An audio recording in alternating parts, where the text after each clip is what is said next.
საღამოშიდობისად თქვენ უყურებთ არგუმენტების დროს მეორე საზოგადოებრივზე მე ზვია დავალიანი ვარ. რა მოხდა მინდელის სახელობის მაღაროში გუშინ? რის ან ვის გამო დაიღუპა 4 მაღაროელი სამსახურებრივი მოვალეობის შესრულების დროს? როგორი რეაქცია უნდა ჰქონდეს მომხდარზე ხელისუფლებას და მთლიანად საზოგადოებას? რა იწვევს ტრაგედიებს სამუშაო ადგილზე და რამდენად არის დაცული დასაქმებულის უფლებები და უსაფრთხოება საქართველოში? არის თუ არა შრომის ინსპექცია? მისი ეფექტიანი ამოქმედება პანაცეა ან საკმარისი უბედური შემთხვევების თავიდან ასაცილებლად და რა უნდა გაკეთდეს იმისთვის, რომ მსგავსი ტრაგედიები აღარ განმეორდეს? ამ ძალიან მტკივნეულ თემას დაუთმობთ დღეს ჩვენ არგუმენტების დროს პირველ ბლოკს. ჩვენი სტუმარი კი ოთარ გრიგოლია იქნება, შრომითი ურთიერთობების სპეციალისტი და შრომის ინსპექციის ყოფილი თანამშრომელი. ოთარ, მოგესალმები და ვიდრე საუბარს დავიწყებდე, მე მინდა მიუსამძიმრო ყველა გარდაცვლილის ოჯახს და თითოეულ მათგანს, ისევე როგორც მთლიანად პრინციპში საქართველოს ყველა ჩვენს თანამოქალაქეს. ძალიან შემზარავი ტრაგედიაა და არ ვიცი, რამდენად შესაძლებელი, რამდენად გამოგვია ემოციების გარეშე საუბარი ამ თემაზე, მაგრამ ყოველ შემთხვევაში ანალიზი აუცილებლად გჭირდება და მე მინდა ეს ანალიზი დავიწყო ბოლო ინფორმაციით. ჩვენ ბოლო ინფორმაცია პრინციპში გვაქვს გამოძიებას რაც შეეხება ფორმალური მხარით რომ დავიწყოთ. რომან კაკულიამ განაცხადა, რომ იკვეთება ვერსია, რომ შესაძლოა მაღაროში ადგილი ქონდა უსაფრთხოების ნორმების დარღვევას. რა ინფორმაციას ფლობთ თქვენ, ოთარ, ამის მეტი რა იცით, ხომ არ იცით რამე ამაზე მეტი და ხომ არ არის უკვე გამოკვეთილი რამე უფრო მკვეთრად რამე ვერსია? მოგესალმებით, ზვიად, მოგესალმებით ტელემაყურებელს. მე გიერთდები მწუხარებაში, რომელიც ჩვენ ახლა ხან და მიუსამძიმრო დაუპულთა ოჯახებს. რაც შეეხება ინფორმაციას, ძალიან ახალი ამბავია, გუშინ მოხდა ეს ტრაგედია და სამწუხაროდ არ არის საკმარისი ინფორმაცია იმისათვის, რომ რამე დასკვნები გამოვიტანოთ. ცალკეული განცხადებები მოვისმინეთ, როგორც პროკავშირის მხრიდან, ასევე პარლამენტის წევრების მხრიდან, ასევე საზოგადოების მხრიდან. არის იკვეთება იქ ყოველწლიურად ამბობენ, როგორც ისინი ამბობენ, არის გარკვეული შრომის საფრთხეების თანხმობის დარღვევასთან გვაქვს საქმე და დაუდევრობასთან და ასე შემდეგ. ანუ მიმდინარეობს გამოძიება, ერთი მხრივ ჩართულია ამდენადაც ჩემთვის ცნობილია შრომის ინსპექტორების დეპარტამენტი და მეორე მხრივ პროკურატურა. ისინი იძიებენ ამ საქმეს, ანუ შრომის ინსპექტორების დეპარტამენტი უშუალოდ იცის რა არის შრომის საფრთხეობა და ვისაც შეუძლია დაადგინოს რეალურად ეს შრომის საფრთხეობის არარსებობის გამო მოხდა თუ ეს იყო რაღაც პიროვნული დაუშვათ დაუდევრობა. დაველოდოთ უნდა გამოძიებას ყველა ვარიანტში, იმიტომ რომ ნაადრევი განცხადებების გაკეთებისგან თავის შეკავება მინდა, თუმცა მე ვფიქრობ, რომ ინდივიდებზე დაუშვათ ჯოხის გადატეხვა ამ შემთხვევაში ადამიანებზე, რომლებიც დაუშვათ რაღაცა ვერ გააკეთეს სწორად ან იქ ვინც იყო პასუხისმგებელი, მან ვერ შეასრულა საქმე და ასე შემდეგ, ეს არ იქნებოდა ამ პრობლემის გადაჭრის და ამ პრობლემებზე პასუხი, ჩემი აზრით, ვინაიდან აქ უფრო სისტემური პრობლემაა, ვიდრე ინდივიდუალური და ინდივიდების მიმართ პრეტენზია უადგილო იქნებოდა ამ შემთხვევაში. ხო, თუნდაც თუ გადავხედავთ ბოლო სტატისტიკას და ეს სტატისტიკა რამდენჯერმე ამოტივტივდა ტრაგიკულად ბოლო პერიოდში საჯარო დისკურსში, ჩვენ მოწმენი ვართ უკვე ბოლო რამდენიმე წელია საზოგადოების ერთი ნაწილი აქტიურად ითხოვს შრომის ინსპექციის ეფექტიანობის ამაღლებას თუ უფრო მეტიც ეფექტიან ამუშავებას და მიაჩნია რომ დღეს ეს ინსტიტუტი საერთოდ ვერ მუშაობს ეფექტიანად. აქ ჩვენ რამდენიმე ესეთი ტრაგიკულად დიდი ციფრი გვაქვს, იგივე თუნდაც ბოლო 2 წლის მანძილზე, ბოლო 6 წლის მანძილზე სამუშაო ადგილზე გარდაცვლილთა რაოდენობას თუ შევხედავთ, ალბათ ნამდვილად ცოტა სხვა დისკურსში უნდა განვიხილოთ პრობლემა და იგივე შრომის უსაფრთხოების ნორმები რამდენად არის დაცული საქართველოში, ამაზე უნდა ვისაუბროთ კიდევ ერთხელ, მოგვიწევს ყოველ შემთხვევაში. ოთარ, თქვენ ბრძანდებით ყოფილი თანამშრომელი შრომის ინსპექციის, ალბათ ყველაზე კარგად უნდა ფლობდეთ ინფორმაციას, ყველაზე მეტად ინფორმირებული უნდა იყოთ იმასთან დაკავშირებით, თუ რამდენად გვაქვს რეალურად აქ პრობლემები საქართველოში. ხო, ეს ძალიან ისეთი ძიმე საკითხია და ძალიან კომპლექსური საკითხია. პირველ რიგში რომ გავცეთ ამას პასუხი, ყველა აღნიშნავს თითქმის ამას, პარლამენტის თავმჯდომარედ დაწყებული, პარლამენტარებით დამთავრებული, რომ საქართველოში არ არის ამ ეტაპზე ისეთი შრომის სტანდარტები, რომელიცაც ვისურვებდით და რომელიც ადამიანის სიცოცხლეს დაიცავდა. მეტის ზოგიერთ პარლამენტარი, მათ შორის უმრავლესობის პარლამენტარი მიდის უფრო შორს და ამბობს, რომ შრომის ინსპექცია დღეს არ არის თქვენ უნარიანი, რასაც არ შემიძლია არ დავეთანხმო. რატო? იმიტომ პირველ რიგში, იმიტომ რომ შრომის ინსპექციას არ გააჩნია ასე ვთქვათ, მოქმედების კომპანიებში შესვლის უფლება. ანუ როგორ გითხრათ, თუ შრომის ინსპექტორი შედის კომპანიაში რაღაც დარღვევის აღმოსაჩენად, ასე ვთქვათ, ხო? სანამ მოხდება ამ დარღვევის ან დანაშაულის მიჩხუბა ამას შემდეგ და შემდეგ აუცილებელია ოპერატიული მოქმედება, ხო? შევიდეს შრომის ინსპექტორი, იქ გაესაუბროს დასაქმებულებს, რომ მერე დასაქმებულები დაუშვათ არ მოექცნენ ზეგავლენის ქვეშ დამსაქმებულების მხრიდან და შემდეგ. ანუ აი ეს აპრობირებული მეთოდი, რომელსაც ILO 91 კონვენციაც ითვალისწინებს, სოფლიოში აპრობირებული სტანდარტია ცივილიზებულ გვინდა რომ ინსპექცია იმუშაოს, აუცილებელია რომ ინსპექტორს ჰქონდეს შეუზღუდავი გადაადგილების უფლება კომპანიის ტერიტორიაზე. ეს უფლება ინსპექციას არ აქვს. რატომ? იმიტომ რომ 2015 წლიდან როცა დაიწყო ეს პროგრამა, მაშინ ჩადებული იყო პუნქტი, რომ ინსპექცია უნდა შევაჩვიოთ დამსაქმებულებს და არ გამოიწვიოს გაუცხოება ან დაპირისპირება, ხო, ძალიან ისეთია, ხო, ანუ როდესაც ასეთ ტიპის რეგულაცია შემოდის და ასეთ ტიპის ინსტიტუტი იქნება, მნიშვნელოვანია რომ ყველა მხარე, ასე თქვა, საქმის კურსში იყოს და მოემზადოს ერთმანეთს. ეს გასაგებია, რა თქმა უნდა, ეს სწორი მიდგომა იყო თავის დროზე, მაგრამ 2 წელი გავიდა მის მერე და ეს პროცესი ჩემი აზრით უკვე გადავლილია, ხო? ანუ დღეს ის რომ ინსპექციის არ აქვს უფლება რომ შევიდეს კომპანიის ტერიტორიაზე, უკვე არის პრობლემა, ეს ერთი. მეორე ინსპექციის არ აქვს უფლება დაავალდებულოს დამსაქმებელი აღასრულოს კანონი. ანუ თუ ამ დარღვევას აღმოაჩენს კომპანიის ტერიტორიაზე, მას არ აქვს უფლება დაავალდებულოს დამსაქმებელი აღმოფხვრას ეს პრობლემა, მას აქვს მხოლოდ რეკომენდაციის უფლება, დაწერს რეკომენდაციას დარღვევებთან დაკავშირებით და მის გამოსწორებასთან დაკავშირებით. სამსაქმებელს შეუძლია ეს გაითვალისწინოს, ან არ გაითვალისწინოს, ეს მის კეთილნებაზე. თუმცა აი ძალიან საინტერესოა, თუ მაგალითად ამ დარღვევის გამო, რომელიც უკვე შემოწმებული აქვს შრომის ინსპექტორს და აქვს გაცემული რეკომენდაცია, თუ ამ დარღვევის გამო ხდება ტრაგედია. ამ შემთხვევაში პასუხისმგებლობა ალბათ უფრო მძიმე უნდა იყოს, ხო? თუნდაც იგივე დამსაქმებელზე. ნორმა ამას არ ითვალისწინებს, ანუ პრინციპში სიტუაცია როგორია, შრომის ინსპექტორი წერს გარკვეულ დარღვევას მოტულ ადგილზე და შემდეგ რეკომენდაციას გასცემს დამსაქმებელზე. მაგრამ ეს რეკომენდაცია და ეს დოკუმენტი ერთ გასაიდუმლოებულია, ეს იცის მხოლოდ დამსაქმებელმა და შრომის ინსპექციის თანამშრომლებმა. ხო, აი მაგალითად ძალიან საინტერესოა იგივე ტყიბულის შემთხვევაში, ხო, აი ამ კონკრეტულ მაღაროში. თუ ყოფილან შრომის ინსპექტორები, თუ გაქვთ ინფორმაცია, თუ ყოფილხართ თქვენ როდისმე და თუ დაუწერია ინსპექციას, თუნდაც არასავალდებულო მაგალითად, თუნდაც ნებაყოფლობით შესასრულებელი, მაგრამ რაღაც შეფასება რომ ასე მუშაობა არ შეიძლება. კი, თქვენ გახსოვთ ალბათ, შაშანაც ძალიან დიდი მღელვარება იყო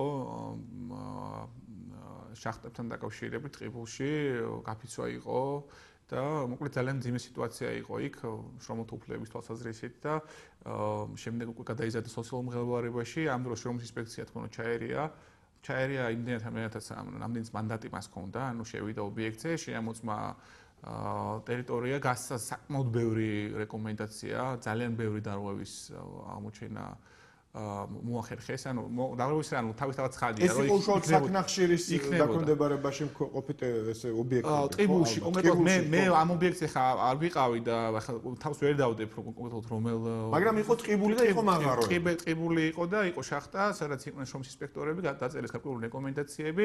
მე არ ვიცი ამ რეკომენდაციებში იყო თუ არა ეს საკითხი სამწუხაროდ, მაგრამ ის რომ ბევრი რეკომენდაციები დაიწერა, ეს საყოველთაოდ ცნობილი საკითხიც არის, იმიტომ რომ შრომის ინსპექტორები ამაზე ღიად საუბრობდნენ და მხოლოდ შრომის ინსპექტორები დამსაქმებელის და ვინაიდან ეს საზოგადოებრივი ყურადღების ცენტრში მოექცა, ყველამ იცოდა. მაგრამ აქ საუბარი მე პირადად არ ყოფილვარ და ვერ ვიტყვი ამ თემაზე კონკრეტულად თუ იყო. ხო, კონკრეტულად საქნახშირის მაღარო იყო თუ არა, ალბათ ეს ნაკლებად არის საინტერესო იმდაგებით რომ შეიძლება ასეთი რა ნებისმიერ მაღაროში განმეორდეს და ყოფილა აქამდეც გვინახავს ძალიან ბევრი ასეთი შემთხვევა სხვა კომპანიის ტერიტორიებზე, საბტომ არ მინდა საბეჭდილება დარჩეს, თითქოს რაღაც განსაკუთრებულ აქცენტს ვაკეთებდეს აქნახშირზე. არა, რა თქმა უნდა, საქართველოში საკმაოდ მძიმე ვითარება შრომით უსაფრთხოების ჯანმრთელობის თვალსაზრისით, ანუ საქართველოში დღესდღეობით თამამად შეიძლება იმის თქმა, რომ დასაქმებულთა სიცოცხლის უფლება გარანტირებული არ არის. სამწუხაროდ, საქართველოში არ არის ასე ვთქვათ გამოკვეთილი შრომის უსაფრთხოების და ჯანმრთელობის პოლიტიკა, რომელსაც დაუშვათ დაემორჩილებოდა დამსაქმებელი, არ არის დაუშვათ შექმნილი სრულფასოვნად კანონმდებლობა, ინსპექციას დაუშვათ არ აქვს უფლებები, რომელთაც დაავალდებული დამსაქმებლების ამ კანონების, რომელიც არის იმის აღსრულებას მაინც, თუმცა უნდა აღინიშნოს, რომ მიუხედავად იმისა,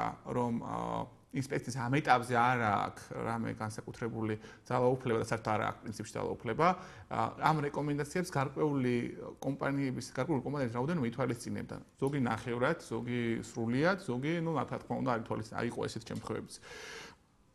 მაგრამ ან გარკვეული მორალური ვალდებულება მაინც წარმოიშვებოდა თუნდაც აქედან მორალური ვალდებულება წარმოიშვება ეს დამსაქმებლების ხო ჩვენი საზოგადოების წევრები არიან ხო ეს ბიზნესმენებიც ხო ისინი არ არიან ჩამოფრენილები ხო ისინი ყველანი ჩვენი საზოგადოების წევრები არიან და მათაც ყავთ შვილები ოჯახი მეგობრები სადაც ამ თემებზე მიმდინარეობს საუბარი და მათაც აქვს გარკვეული სოციალური პასუხისმგებლობა ხო ნუ ზოგიერთი ამ პასუხისმგებლობას აცნობიერებს ზოგიერთი ვერ აცნობიერებს თავისთავად ხადია მე ამერეთის ჩემს ცნობილია ტყიბულის შახტების, ანუ როცა რეკომენდაციები გაიცა, საკმაოდ ესე ვთქვათ, შეხვდნენ აი ამ რეკომენდაციებს საკმაოდ ნორმალურად, ანუ არ იყო ის მათი მხრიდან რამე დაპირისპირება და უარის თქმა ამის შესრულებაზე და შემდეგ საკმაოდ გეგმაც გაიწერა, ანუ არ ყოფილა მთლად ისე, რომ მათ წინააღმდეგი იყვნენ დაუშვათ ამის იმპლემენტაციაზე და შემდეგ. უბრალოდ აქ საუბარი არის დროზე, ხო, ანუ დროში უნდა მოხდეს ეს ყველაფერი და როგორ უნდა აღსრულდეს საბოლოო ჯამში. ამ თემას მეორე მხრივ დაკავშირებული ადამიანების სიცოცხლესთან და დაუშვათ ის დრო, რომელიც შეიძლება იყოს ერთ მხრივ ლოგიკური პერიოდი, ერთი რეალობიდან მეორე რეალობაში, უფრო უსაფრთხო რეალობაში გადასასვლელად, შეიძლება სწორედ ამ პერიოდში მოხდეს ტრაგედია. პრინციპში ალბათ შეიძლება დაახლოებით ასეთ სცენართანაც კონდეს საქმე რეალურად ახლად ყიდულში. გეთანხმები ზვიად, ანუ სიტუაცია არის შემდეგი. დღეს ჩვენ საქართველოში არ გვაქვს შრომის უსაფრთხოების და ჯანმრთელობის გამოკვეთილი პოლიტიკა. ეს ერთი. ჩვენ არ გვყავს ძლიერი ინსტიტუტები, რომლებიც ამ პოლიტიკის იმპლემენტაციას და მის მონიტორინგს განახორციელებენ. ეს ორი და მესამე, საქართველოში ამ ეტაპზე სამწუხაროდ არის ძალიან ფართო დისკუსია იმასთან დაკავშირებით, ჭირდება თუ არა საერთოდ შრომის ინსპექცია და ხომ არ დააზარალებდა ეს შრომის საინვესტიციო პოტენციალს ქვეყნისას. საინვესტიციო პოტენციალს და ხوار შეასუსტებდა ეკონომიკას. მე მინდა გითხრათ სალსახად და ერთმნიშვნელოვნად მინდა და მე მკვლევარი შრომითი ურთიერთობების და არაერთი ეკონომიკური ასე ქვეყნის ეკონომიკური სტრუქტურა ვიცი და მასში შრომითი ურთიერთობების ნაწილი მერწმუნეთ არ არსებობს ქვეყანა სადაც დაუშვათ აი მაღალი იყოს კორელაცია შექმნილი იყო რაღაც ესეთი შრომის უსაფრთხოების მარეგულირებელი ინსტიტუტი და მის ეს ეკონომიკა ასე ვთქვათ ჩამოქცეული იყოს დანგრეული იყოს და შენერებული იყოს და ამ შემდეგ ეს არის რა თქმა უნდა სპეკულაციები ეს არის რაღაც თეორიული რაღაც რწმენა იდეოლოგიური ასე ვთქვათ იდეოლოგიური მიდგომა საკითხისადმი და არა პრაქტიკული მიდგომა და არა მორალური მიდგომა ხო ჩვენ ამ შემდეგ რაღაცას მეც როცა შრომის ურთიერთობების სპეციალისტი ვარ, როცა იქმნებოდა ეს ინსტიტუტი, სწორედ იმის გამო მივედი ამ ინსტიტუტში, რომ მჯეროდა და მქონდა რწმენა იმისა, რომ ამ ქვეყანაში შრომითი ურთიერთობები და შრომის უსაფრთხოება და შრომითი უფლებები დასული უნდა ყოფილიყო და მე ამაში წვლილი უნდა შემეტანა. სამწუხაროდ ეს პერიოდი იმდენად გაიწელა, რომ ანუ ამ მიზნის მიღწევა შეუძლებელი გახდა, ანუ ჩემთვისაც პიროვნულად მე უფრო ამ საკითხს უდგებოდი, უფრო როგორც ადამიანი გულშემატკივარი, უფრო ენთუზიაზმით. დიახ, ენთუზიაზმით და არა როგორც დაუშვათ ერთ-ერთი რიგითი სამსახურს, ასე ვთქვათ. ამის გამო მოხდა ჩემი ასე ვთქვათ ფრუსტრაცია, იქიდან გამომდინარე რომ არ იცვლებოდა ვითარება. რა თქმა უნდა, რაღაცები გაკეთდა, განა არ გაკეთდა არაფერზე, საუბარი არა იმაზე, რომ არაფერი გაკეთდა, თავისთავად გაკეთდა რაღაცები, მაგრამ ჯანმრთელობის დაცვის სამინისტროს, ჯანდაცვის სამინისტროს და დეპარტამენტს არ აქვს ის პოტენციალი, ასე ვთქვათ, ის პოლიტიკური ნებაზე არ არის. ის პოლიტიკური წონა არ აქვს ამ შემთხვევაში, რომ ესეთი საკითხები გადაწყვეტოს. ანუ აი ეს საკითხები უფრო წყდება მაღალ დონეზე. უფრო მაღალ პოლიტიკურ დონეზე. სხვათა შორის, ოთარ, ერთ საკითხში მინდა რომ გავერკვეთ ჩვენ და ასე მაყურებელი რა თქმა უნდა პირველ რიგში საზოგადოებას მივაწოდოთ ინფორმაცია. რეალურად პრობლემა მხოლოდ იმაშია, რომ ჩვენ არა გვაქვს საკმარისი საკანონმდებლო ბაზა, საკმარისად არ არის ჩვენ დღევანდელი კანონმდებლობით დაცული დასაქმებულის უსაფრთხოება, თუ რაც გვაქვს ისიც არ სრულდება. ეს მომენტიც არის საინტერესო, იმიტომ რომ ჩვენ მაგათად იგივე უმრავლესობის წარმომადგენლების და არა მხოლოდ უმრავლესობის წარმომადგენლების მხრიდან ასეთი კომენტარებიც მოვისმინეთ, რომ რაც კანონში დღეს წერია, ის რომ შესრულდეს, ესეც კი საკმარისი იქნებოდა, რომ ასეთი სტატისტიკა, ასეთი ტრაგიკულად საგანგაშო სტატისტიკა არ გვქონოდა. აქ მინდა თქვენი კომენტარი, რას ფიქრობთ ამასთან დაკავშირებით? მე სრულიად ვიზიარებ ამ განწყობას და ჩემ პრაქტიკიდან სამუშაო პრაქტიკიდან გამომდინარე მინდა დაგარწმუნოთ, რომ სრულდებოდეს ის კანონმდებლობა, რაც გვაქვს. თუნდაც რაც გვაქვს სრულყოფილი, ეს არ არის საუკეთესო და უშუალოდ ევროპული სტანდარტის კანონმდებლობა, რომელიც ახალ ტექნოლოგიებთან არის თავსებადაში. თუმცა რაც გვაქვს, ის მაინც რომ სრულდებოდეს, ძალიან ბევრი უბედური შემთხვევის თავიდან აცილება იქნებოდა შესაძლებელი. ძალიან ბევრი, ვიმეორებ, ამას თავის დადება შეუძლებელია, თუმცა ის ნორმები, რომლებიც ჩვენ კანონში გვაქვს უკვე ასახული, ითვალისწინებს იმ შესაძლო დაზიანების და სიკვდილიანობის, ანუ შესაძლო ტრავმატიზმს, რომელიც ხშირად მომხდარა მას შორის სამშენებლო სექტორში, მას შორის მაღაროებში და მათ შორის სახლებში. ამიტომ მე ვფიქრობ, ჩემი აზრია ასეთი, რომ ამ კანონის აღსრულებაც კი მოგცემდა ჩვენ პოზიტიურ შედეგს აი ამ ნეგატიურ სტატისტიკას. კანონის აღსრულებას, ანუ გასაგებია, ასე ვთქვათ, უფრო ეფექტიანი, უფრო ცივილიზებული შრომის უსაფრთხოების მექანიზმები შესაძლოა იყოს დღეს პოლიტიკური დისკურსი და იყოს პოლიტიკური, ასე ვთქვათ, აზრთა ჭიდილის თემა. მაგრამ რაც არსებობს იმ კანონმდებლობის შესრულება, პრინციპში უნდა იყოს მხოლოდ იურიდიული საკითხი და ყველა უნდა იყოს ვალდებული, რომ დაემორჩილოს კანონს, ხომ? ერთ შეხედვით ასეა. აი რა უშლის ხელს, რა გვიშლის ხელს, რომ არსებული კანონმდებლობა მაინც აღვასრულოთ. ხო, ძალიან ესეთი სიტუაცია, ძალიან კარგი კითხვაა სხვათა შორის. ერთი მხრივ დამსაქმებელთა ძალიან დიდმა ნაწილმა საბოლოო ჯამში კარგად არ იცის შრომის უსაფრთხოების და ჯანმრთელობის კანონმდებლობა, ან მისი სტანდარტები, ან მისი ნორმები. ხო, ანუ არის დამსაქმებლები, რომელსაც ეს არ იციან და საერთოდ არიან დამსაქმებლები, რომელსაც საერთოდ არ იციან ეს დასაცავია თუ არა საერთოდ საბოლოო ჯამში, ანუ ისეთი საკითხები, რომლებიც ძალიან სპეციფიკურია. არიან დამსაქმებლები, რომლებსაც ეს იციან, თუმცა ვინაიდან და რადგანაც სახელმწიფო მათ ზედამხედველობას არ ახდენს, არ სთხოვს მას ანგარიშს, არ შედის, არ ამოწმებს, თვალს ხუჭავს დაუშვათ ამ სტანდარტების დანერგვაზე, ვინაიდან გარკვეულ ფინანსურ ტვირთთან არის დაკავშირებული, ხო? თუმცა ეს არ არის უსაშველო ფინანსური ტვირთი, ხო? ადამიანის ჯანმრთელობა არ არის შეფასებადი თავის დავაწყებული. თუმცა რომ თქვათ, ანუ არ არის, აქ საუბარი არ არის რაღაც სასწაულ ფინანსურ დანახარჯებთან, ეს არის ელემენტარული პირადი ინდივიდუალური დაცვის საშუალებები, როგორც არის უშუალოდ ჩაფხუტი, ხელთათქმანი და უშუალოდ ფეხსაცმელი, სპეცტანსაცმელი, უშუალოდ იქ ვენტილაციის სისტემები, რათა და უშუალოდ გრძელვადიან პროცესში არ გამოიწვიოს ადამიანების დაზიანება კონკრეტულ საწარმოო ფაქტორებმა. ანუ აქ ჩვენ გვაქვს უფრო სავალალო მდგომარეობით რეალურად, ვიდრე სტატისტიკა არსებობს. რატომ? ერთი მხრივ არ ხდება მონიტორინგი პროფესიულ დაავადებებზე. ანუ პროფესიულ დაავადებები ეს არის, როცა ადამიანს უვითარდება წლების განმავლობაში გარკვეული დაავადება მისი სამუშაო სპეციფიკიდან გამომდინარე, ხო? აი ესე ვითარებაში შესაძლოა ეს ციფრი გაორმაგდეს ან გასამაგდეს, იმიტომ რომ ძალიან მძიმე ვითარებაა სხვადასხვა სექტორში და სამწუხაროდ თვითონ დასაქმებულებმაც აკი არ იციან როგორ უნდა იმუშაონ. განსაკუთრებით მოპოვებით სექტორში ძალიან ხშირად ვკითხულობთ ხოლმე ქართულ მედიაში დრო და დრო, ასე ვთქვათ, ჟურნალს მაინც ეს სტატისტიკა შესაძლოა ყველა მათგანი არ ასახავდეს ზუსტად რეალობას, მაგრამ თავისთავად ფაქტი ძალიან საინტერესოა, რომ იწერება მაგალითად იგივე კაზრეთზე, იწერება იგივე ჭიათურაზე, იწერება ზესტაფონზე, აი ეს ადგილები ძალიან ხშირად გვევლინებიან მედიაში და ალბათ გარკვეულწილად ცხადია რეალობაშიც, ძალიან შორს არ იქნება რეალობისგან ეს აღწერა, თქვარი უბედურების ზონებად, თუ შეიძლება ასე შევაფასოთ, ან მომეტებული საფრთხის ზონებად იქ არსებული საწარმოებისში შექმნილი პირობების გამო. ხო, კი ბატონო, ეს არის ინდუსტრიული ზონები, სადაც თავისთავად ცხადია ბუნებრივი მაღალია უფრო რისკი და მძიმე მავნე და საშიში პირობებიანი გარემო ზუსტად აი ამ ადგილებშია. ამასთანავე სამშენებლო სექტორში, სადაც არაერთი ადამიანი დაიღუპა ბოლო სტატისტიკიდან გამომდინარე, ანუ პრინციპში შეიძლება ითქვას, რომ ერთ-ერთი ყველაზე დიდი ნაწილი სიკვდილიანობის ტრავმატიზმის სწორედ სამშენებლო სექტორიდანაც მოდის. ანუ ეს არის მაღალი რისკის საწარმოები და ინდუსტრიები, სადაც გაათმაგებული უნდა იყოს უსაფრთხოების სტანდარტები და ზომები, ხო?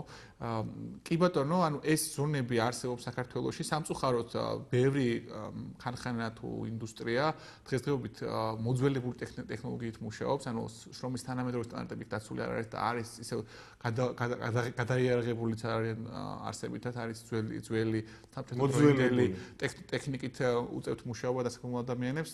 ნუ ბუნებრივია ეს განვითარებადი ქვეყანა ვართ და თავისთავად ცხადია, აქ ვერც მოსთხოვდა უშუალოდ ინვესტორს ან ბიზნესმენს რაღაცა უმაღლესი სტანდარტის ტექნოლოგიები შემოიტანოს, თუმცა მიუხედავად ამ ყველაფრისა, ეს ელემენტარული შრომის უსაფრთხოების და ჯანმრთელობის ელემენტარული ნორმები მაინც რომ იყოს დაცული, ჩემი გადმოსახედიდან იმ კანონმდებლობის ჩათვლით, რომელიც ჩვენ ახლა გვაქვს და რომელიც კიდე მისაღებია, მუშაობს ჯანმრთელობის სამინისტრო მათ შორის და საერთაშორისო ჩვენი პარტნიორები მუშაობენ იმაზე, რომ ჩვენ მოვახდინოთ გარკვეული დირექტივების იმპლემენტაცია საქართველოს კანონმდებლობაში, მისი ჰარმონიზება მოვახდინოთ. ანუ ეს არ არის გაჩერებული პროცესი, თუმცა ეს პროცესი ძალიან ნელია.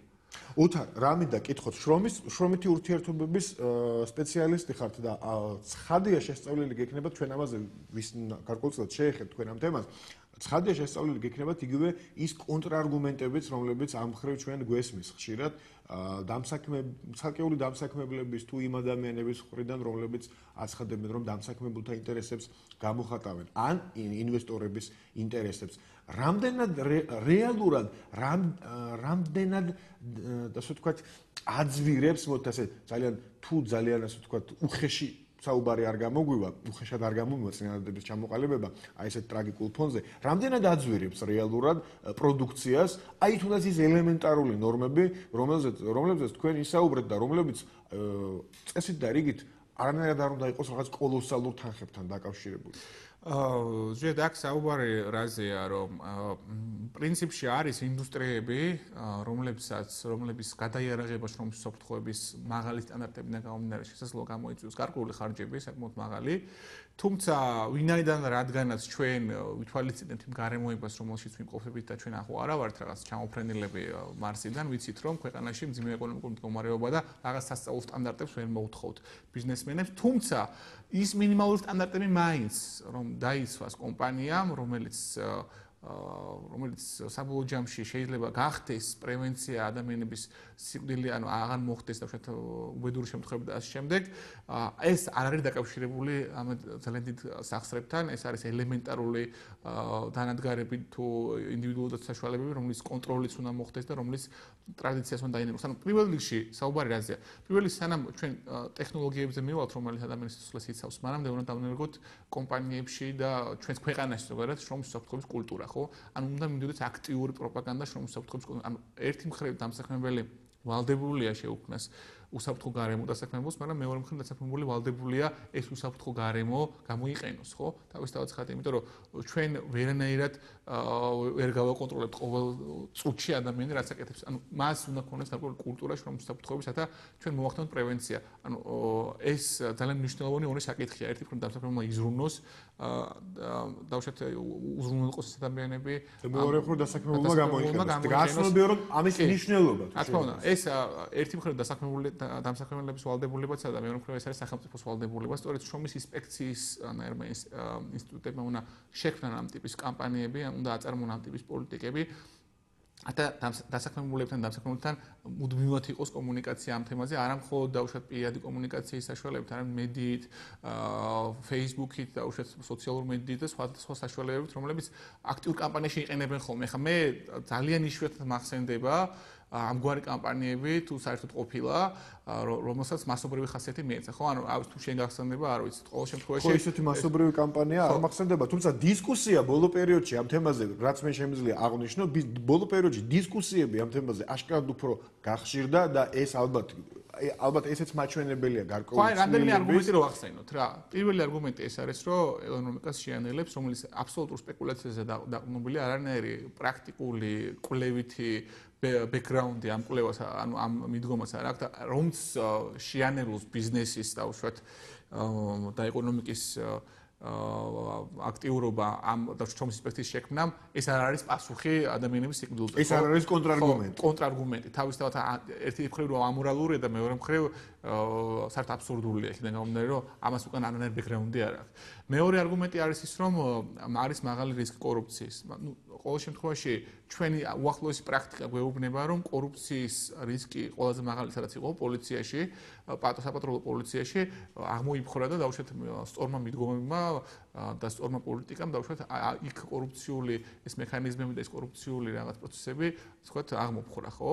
და იგივე მიდგომა შეიძლება გამოვიყენოთ შრომის ინსპექციასთან მიმართებაში, სადაც მუშაობენ უმაღლესად ღირსეული ადამიანები, მე მინდა აღვნიშნო და მათ პროფესიონალიზმის ხაზი გავუსვა, იმიტომ რომ აქ არიან ადამიანები არამხოლოდ მისულები არამხოლოდ იმიტომ რომ იქ მუშაობენ უბრალოდ რიგით სამსახური არ არის მათი მოწოდება, ეს არის მათი პროფესიული ღირსება, ასე ვთქვათ რა. და ამიტომ აქედან გამომდინარე მე მჯერა და ისინი უკვე ჩამოყალიბებული 2 წლის განმავლობაში იწვრთობოდნენ აი ამ პროცესში, ისინი ჩამოყალიბებული უკვე მზად არიან იმისათვის რომ სრულფასოვნად ამ ინსტიტუტის შექმნაში მიიღონ მონაწილეობა და სრულფასოვნად იმუშაონ. ასე რომ მე ვფიქრობ რომ ეს ორივე არგუმენტი არის აბსოლუტურად უსაფუძვლო და მესამე არგუმენტი და ჩემი აზრით თავარი პრობლემა რაც დგას აი ამ შრომის ინსპექციასთან სახელმწიფო რეგულაციებთან მიმართებაში ეს არის იდეოლოგია. აი იდეოლოგიაზე მინდა აი ჩვენი დროც ნელ-ნელა იწურება და ოთარ ამ სწორედ იდეოლოგიით მინდა და პოლიტიკური განზომილებით მინდა დავასრულოთ ჩვენი საუბარი და ესეთი კითხვა დაგისვათ ჩვენ თუნდაც იგივე კონსტიტუციის პროექტზე მუშაობის დროს გქონდა დიდი დისკუსიები იმაზე, უნდა ჩაგვეწერა კონსტიტუციაში შრომის უსაფრთხოების ვალდებულება სახელმწიფოსი, არ უნდა ჩაგვეწერა და ზოგადად არ ახალია ეს დისკუსია, სულ მცირე 2012 წლიდან განსაკუთრებით გააქტიურდა, მას შემდეგ რაც შრომის კოდექსში შევიდა ცვლილებები, რაც საზოგადოების მოთხოვნა იყო. ამ ეტაპზე კონსტიტუციის პროექტში ვერ მოხვდა ეს ჩანაწერები, რომელსაც საზოგადოების ნაწილი ითხოვდა, მაგრამ აი ეს ტრაგედია, შეიძლება თუ არა თქვენი აზრით ამ ტრაგედიამ რაღაცნაირად შეცვალოს, იგივე თუნდაც განწყობები, თუნდაც უმრავლესობის ნაწილში, რომელიც სკეპტიკურად იყო განწყობილი. აი ეს ტრაგედია რას გვასწავლის თქვენი აზრით? გვასწავლის თუ არა რამეს? ახლა მინდა ამას ახსენო და თქვა რომ პრაქტიკულად კომისიის წევრები გარკვეულ თანხმობაში იყვნენ, შეთანხმდნენ იმაზე, რომ უნდა მოხვედრილიყო ეს ჩანაწერი კონსტიტუციაში, თუმცა შემდეგ უკვე მთავრობის ჩარევის შემდეგ ჩათარობის ეკონომიკური გუნდის გარკვეული სკეპტიკური მოსაზრებების გამო ეს ჩანაწერი გააქარა და ასე შემდეგ. ეს გამომდინარეობს საიდან? როგორც ახსენეთ, იდეოლოგიაზე იყო საუბარი, რომ არსებობს იდეოლოგია მიდგომა, ასე თქვათ, პოლიტიკური დისციპლინა, ეკონომიკური დისციპლინა, რომელიც ამბობს, რომ ნებისმიერი რეგულაცია არის ბოროტება და მისი გამოყენება ეკონომიკაში, ეკონომიკის ეფექტურობას ამცირებს. რაც არის აბსოლუტურად ასე ვთქვათ, უპასუხისმგებლო ჩემი გადმოსახედიდან მიდგომა, ანუ სახელმწიფოს ფუნქცია ზუსტად ის არის, რომ დაიცვას ადამიანი, პიროვნება, ინდივიდი, საზოგადოება და სახელმწიფო იმ რისკებისგან, რომელიც მომდინარეობს ვითარებიდან, ჩვენი სიტუაციებიდან, ყოველდღიური ურთიერთობებიდან თუ ყოველდღიური, ასე ვთქვათ, ვითარებებიდან ზოგადად რა. აქედან გამომდინარე, ძალიან რთულია რეგულაციების სახელმწიფო ზედამხედველობის და კონტროლის გარეშე აი ამ უსაფრთხოების და გარკვეული სტანდარტების საკანონმდებლო ურთიერთობის წესის ჩამოყალიბება, საერთოდ კოოპერირება და საერთოდ ფუნქციონირება სახელმწიფოს. ანუ ამაზე საუბარი რომ სახელმწიფო არ უნდა დაარეგულიროს გარკვეული სფეროები, ჩემი აზრით აბსოლუტურად უსაფუძვლო და უპასუხისმგებლო მიდგომაა. ეს ერთი იდეოლოგიური პლატფორმა, რომელიც ამას ამტკიცებს და მეორე მხრივ სახელმწიფოს ვალდებულება აქვს, ხო? ანუ გადასახადის გადამხდელები, რომლებიც არიან დასაქმებულები, რომლებიც ბიუჯეტის ძირითადი წყაროა და ძალაუფლების ძირითადი წყაროა ქვეყანაში, დემოკრატიის ძირითადი წყაროა. მათი შრომის უფლები, ანუ მათი ინტერესები რეალურად ეწირება გარკვეულ იდეოლოგიურ და თეორიულ, ასე ვთქვათ, სპეკულაციებს, რომელსაც არანაირი პრაქტიკული, ეტიმოლოგიური, პრაქტიკული და ემპირიული საფუძველი არ აქვს, ხო? ამ შემთხვევაში მე ვფიქრობ, რომ უფრო სერიოზულები უნდა ვიყოთ ჩვენ, როგორც საზოგადოება, ისე მთავრობა, რათა უფრო მეტად ორიენტირებულები გავხდეთ ჩვენს მოქალაქეებზე, ჩვენს ასე ვთქვათ, ძალაუფლების დემოკრატიის წყაროზე, ამ შემთხვევაში ხელისუფლებაზე მაქვს საუბარი, ვიდრე სპეკულაციებზე და იდეოლოგიებზე, რომელსაც მართლა რეალურად საფუძველი არ აქვს. ხო, ახლა შრომის ინსპექცია რომ შევქმნა და ეკონომიკა თავზე დაგვენგრევა, ეს ამ ტიპის სპეკულაციაზე რომ უნდა ავყვეთ, ეს თავისთავად ცხადი მეგონა მე ყოველ შემთხვევაში, მაგრამ როგორც ჩანს არ ყოფილა თავისთავად ცხადი. ხო, თუმცა ბოლო განცხადებებს, თუნდაც იგივე დღევანდელ განცხადებებს თუ გადავხედავთ, მათ შორის აღმასრულებელი ხელისუფლების მხრიდან, ალბათ ახლო მომავალში უნდა ველოდოთ, რომ ამ ხრივ გარკვეულწილად სიტუაცია შეიცვლება. ეს დავამატებ ზვიად, ერთ ცოტა 20 წამიმჭირდება, მე ძალიან გამახარა პარლამენტის თავმჯდომარის რეაქციამ და პარლამენტის წევრების რეაქციამ ამ უბედურებასთან დაკავშირებით და მე იმედს ვიქონიებ და მაქვს ძალიან დიდი იმედი იმისა, რომ მთავრობა გადადგამს რეალურ ნაბიჯებს ამ მიმართულებით და საქართველოს შეიქმნება შრომის რეალური ინსპექცია, რომელიც აწარმოებს შრომის პოლიტიკას და რეალურად შემცირდება ის უბედური შემთხვევები, რომლებიც ახლა ჩვენ სახეზე გვაქვს. დიდი მადლობა მინდა გადაგიხადოთ ოთარ მობრძანებისთვის და ძალიან არგუმენტირებული ანალიზისთვის. ოთარ გრიგოლია იყო ჩვენი სტუმარი, მაყურებელს შევახსენებ, შრომითი ურთიერთობების სპეციალისტი. ჩვენს ეთერში ახლა სოციალური რეკლამის დროა, რამდენიმე წუთში დავბრუნდებით პირდაპირ ეთერში სოფო კაცარავასთან, პარლამენტის საგარეო ურთიერთობათა კომიტეტის ხელმძღვანელთან ერთად და შევაფასებთ გიორგი კვირიკაშვილის ვიზიტს ვაშინგტონში.